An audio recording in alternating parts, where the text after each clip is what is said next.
Okay, welcome to another sit down with artist and painter Knut Vikshåland. Today's topic is, of course, because I'm 57 years old today, 2nd of April, 1968 I was born, apparently 2 o'clock in the afternoon. So I've been like 47 now for basically 10 hours-ish. I want to talk a little bit about time, energy, time, everything around time and passing of time. But first I'm going to pour myself a glass of quite good wine. It's not often I do that because as you age, this is quite a nice thing actually. It smelled very good. So if it smells good, it's kind of nutty thing. Yeah, it's nice. Anyway, that's what happens when you get older. You can't really drink that often because unless you of course love to be hungover, you have to do what a true Stoic do, think less is more. But today it's my birthday and my lovely girlfriend is coming over in basically half an hour. We are going to have a splendid evening with wine, cake and a little bit of molly, and we're going to flow through the whole night like lovers do, as we say.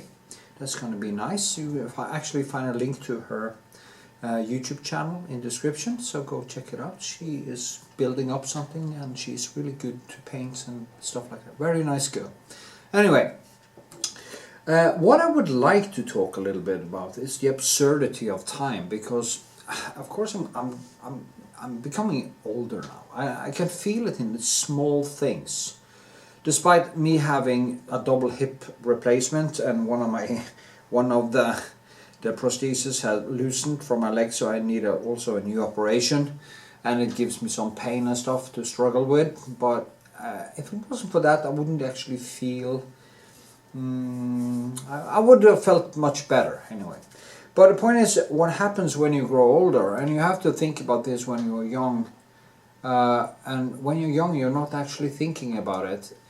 You will get a little bit less energy. You have to save more. You have to kind of slow down a little bit. You can't burn out all the dopamine, and that has been one of my biggest problems.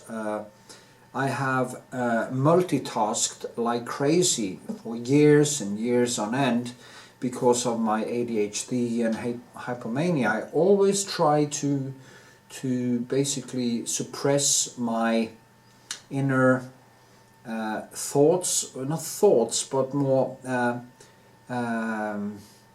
uro, as we call it in Norway. Not anxiety. It's not anxiety. It's not depression. It's more like there is some driving force in me that always feel that something is not enough, something isn't fulfilled, or I'm always feel like I'm chasing something. And what I noticed is that I need to, as I age, I need to slow down and don't use up all my dopamine on many different things. And as I said when I was inside, for the ones of you that have been here before, I had a trip to nice resort for a year because I had some stupid hobbies that the police didn't like, and there I find a really deep peace. As I said, this place is killed off my ADHD, but I came out and where things went quite fast back to chaos again, and for the first year I had actually problems focusing. This is the second year I'm out and in freedom, and I have a lovely girlfriend, and I painting and doing everything, but I noticed that I'm not able to focus the way I should. And the tragedy of this is that I'm getting older, and I'm seeing, as Christopher Hitchens did say, I've seen what's coming. you are born into a losing struggle. You are shot from the uterus from a cannon towards a barn door studded with rusty hooks and knives, and what matters is what you do with the time between you are shot out and you hit that barn door. And I'm seeing that barn door coming closer and closer, and I haven't really found that rhythm that I need to make everything I want to see done happen. And that's the problem with time, because or life in general, it just flows. I was joking the other day with, you know, they should just give me life in prison, and I would actually get something done. And I do, of course, a lot of things, but I do too many things. It's like my existence is chopped up in many different compartments every day, instead of focusing this time and getting just hyper focus on a few things. I mean, this comes with the ADHD, of course, and it comes with the kind of genome I have, and it might be that, you know, if I have options to procrastinate, I will, and it's very hard to stop myself doing it. But anyway, existence in itself is so absurd, because I notice every time, very often, especially when I get up to this high when I'm painting, which is the most beautiful place you can be. You get up to this just this bliss, doing all this brushwork, and you just keep on going and things just flowing away. I always come to that point where, wow, life is so absurd. It is so absurd. It is. You know, we used to be a one-celled amoeba in the sea 4 billion years ago. And now I am sitting here talking to a camera, drinking some wine, and waiting for my girlfriend to arrive. And it took 4 billion years to create me, a conscious being that is using its time to put paint on canvases. And the whole thing is so absurd, so weird, that it's almost like I'm surprised every single time I think about it, or come to that point of happiness through creative work, where I realize the absurdity of it. Because when you do creative work, you focus your mind and you start feeling good, and you are actually engaging with yourself.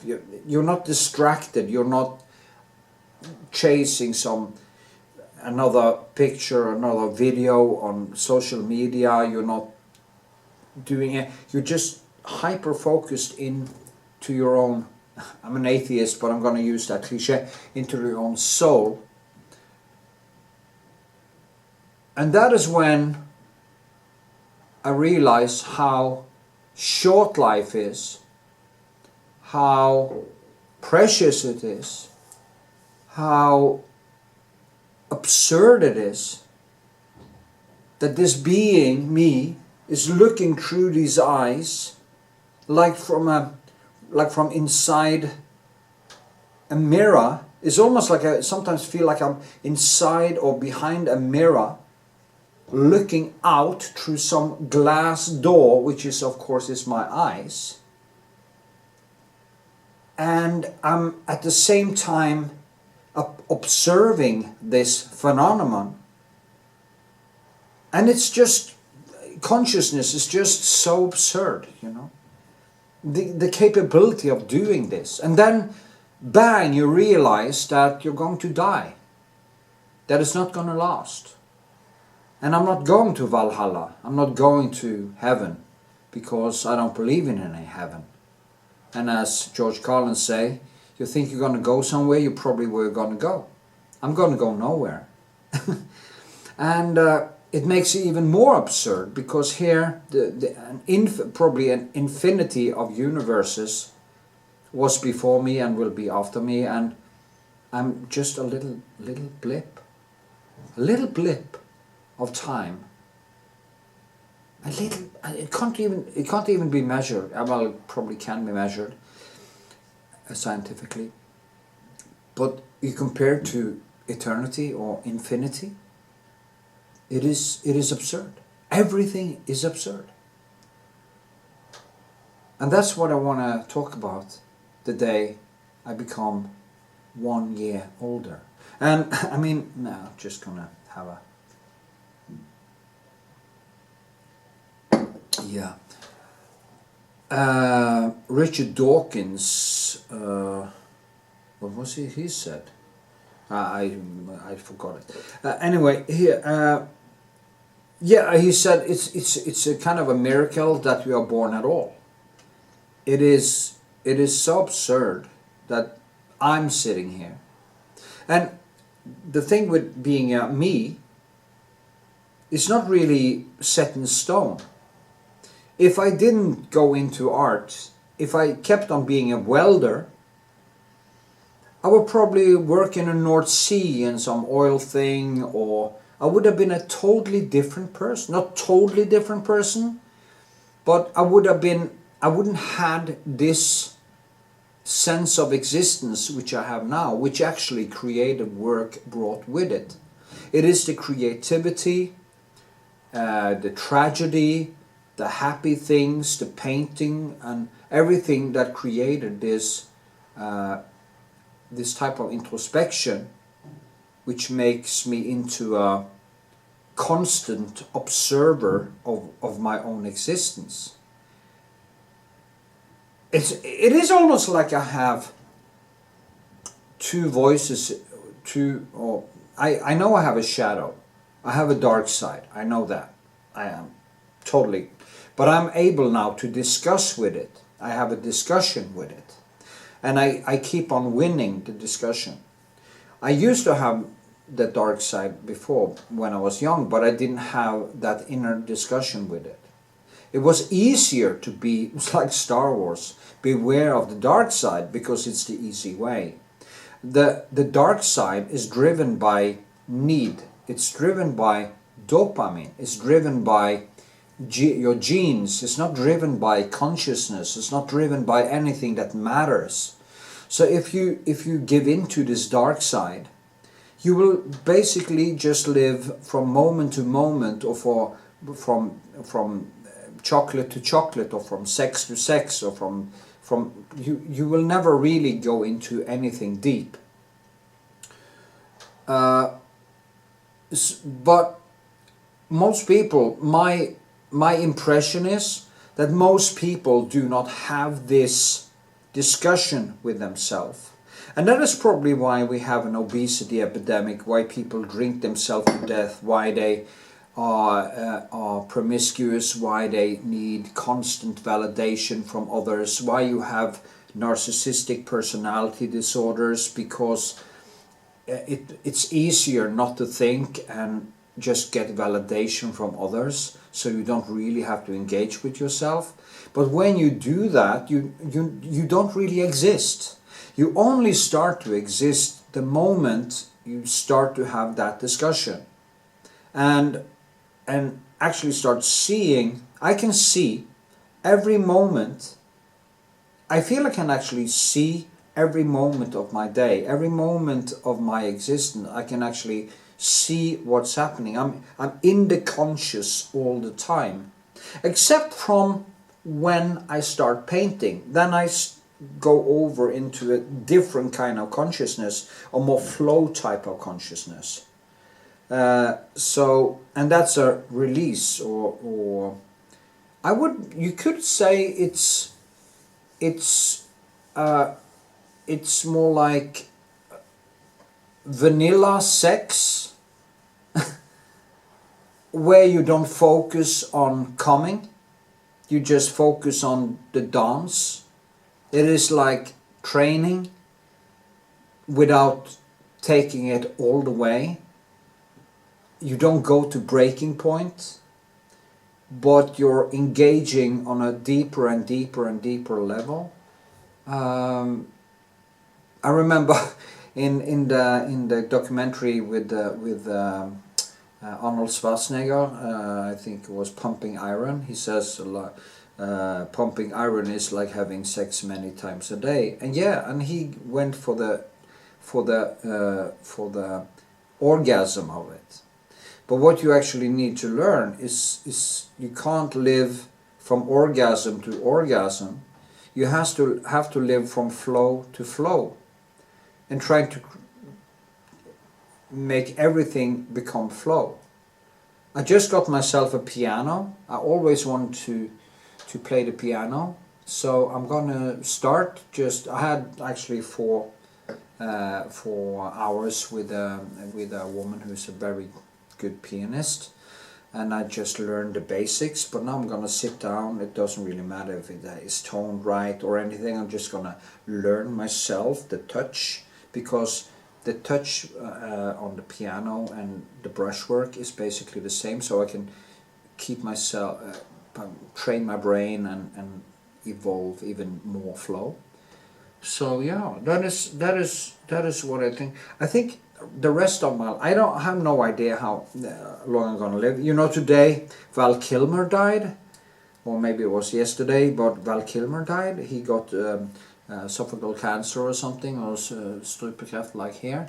Maybe it was higher up in the esophageal, but he died of pneumonia as a consequence of the treatment. And there you see this beautiful man who played Jim Morrison so brilliantly. He had this beautiful voice. He was a good actor.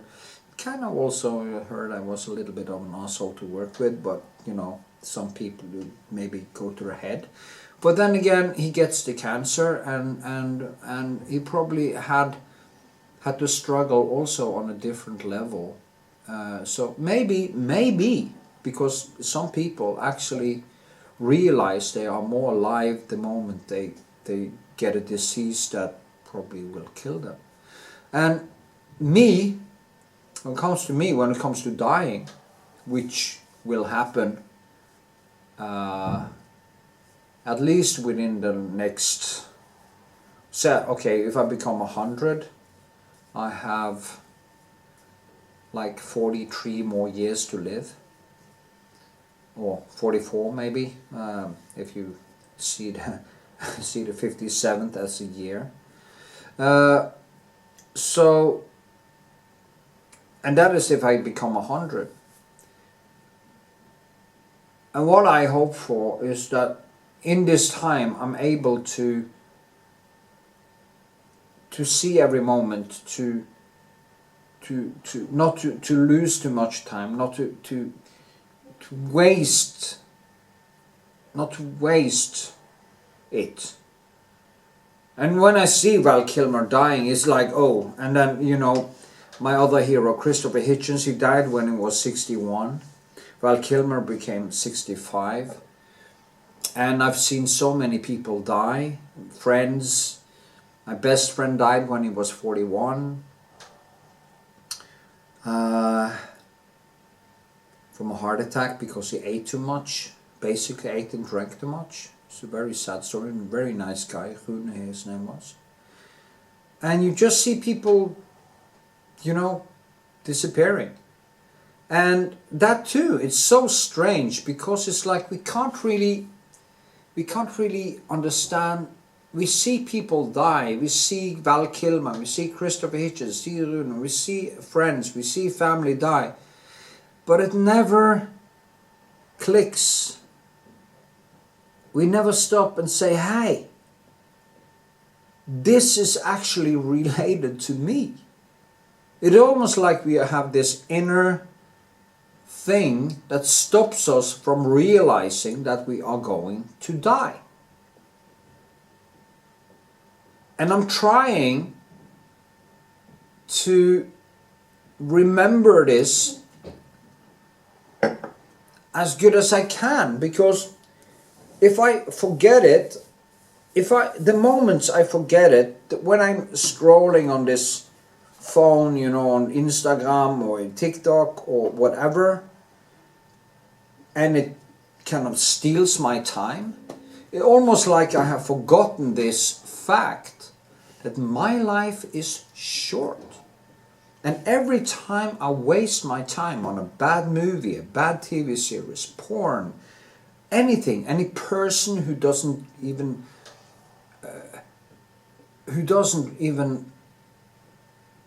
contribute anything to my life, you are wasting not just time, but you are wasting your life, because time is life and life is time.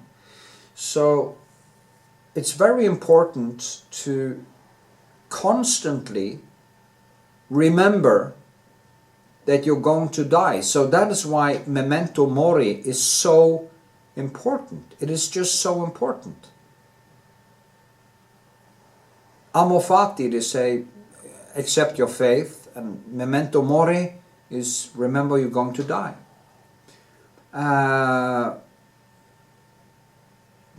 Like Marcus Aurelius say, when I wake up in the morning, you know, he's happy to be able to breathe, to love, to see, to just be. And every time I forget that, I forget basically that I exist. I forget that time is precious. I forget that the time I wasted was wasted life.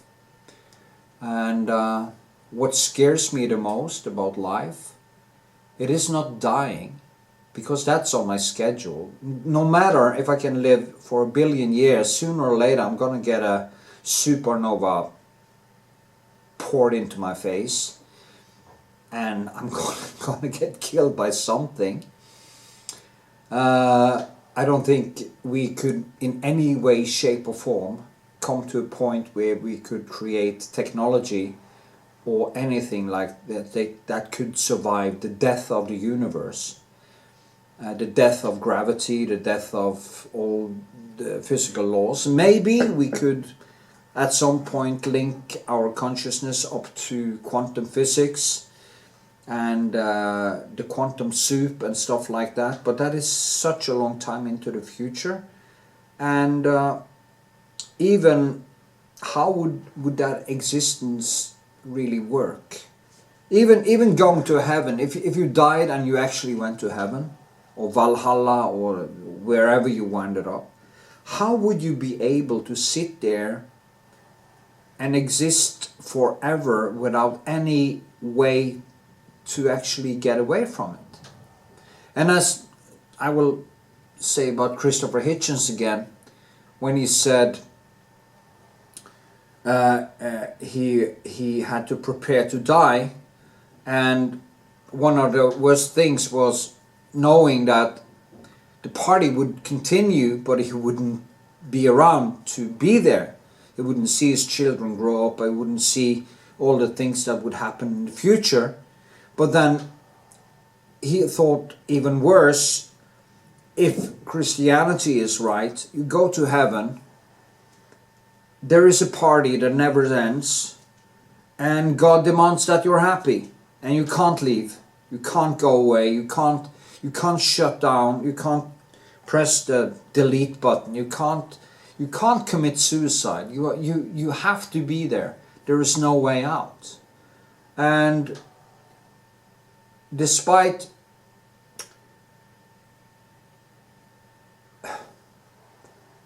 if I should choose, if I had to make a choice, dying or living forever, and now I really mean forever, even in this body, I would hang in the quantum soup for 1 trillion years before I knew a universe would pop into existence, so I could get some gravity into my life.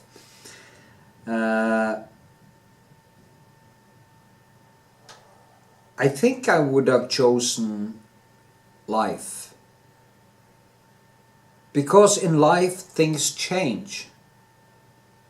So living forever, even without the possibility to commit suicide, and get out of there, I think I would have chosen life. It sounds very long, it sounds very dangerous not to be able to quit, able to leave. But I know for myself, even now, at this point in my life, that even when you are the furthest down and you don't see any light and you think everything has turned to shit, which it did for me. Going to prison with a heartbreak and feeling everything is finished, and then using that situation to just build myself up, and being in the situation I am now, where I have love in my life, I'm painting, I'm rebuilding my economy, I have my studio, I have my daughter, I have my family, I have so much, and I have some time on my hand. That is how living forever would actually be. Sometimes it would be so you would really like to leave, but then you saw this new galaxy formed, or you got a little bit deeper as a person, and you realized that, wow, it's beautiful after all. I want to be here. I don't want to leave. But you know, that is just me, because I love life, and even if I couldn't leave, I would prefer to have a button on the wall that said delete, that I could actually go over to that at some point in infinity and just say, I don't want to do this anymore, and just push that button. And then you get a, do you really want to push this button? And you press yes, and then boom, you know, do you really, really, really want to push? And then you think, hey, maybe I should wait until tomorrow. You never know, maybe something nice happens. So, stay alive, keep painting, use your life for something good. Be nice, or try to be nice. Fight your shadow. It's hard, but it's possible. You just have to win the battles. And I will say happy birthday to me, and to everybody else who is watching. And please give a thumbs up, leave a comment. If you want me to be your mentor, you can go to my Patreon. And if you want to support my channel, you can buy me a coffee, or of course be a patron. I also do live streams, so maybe I see you there. Anyway, have a good one. Happy birthday to me, and yay, cheers. That was my happy birthday to me. Yay. I needed a, what did I say? I needed a front picture.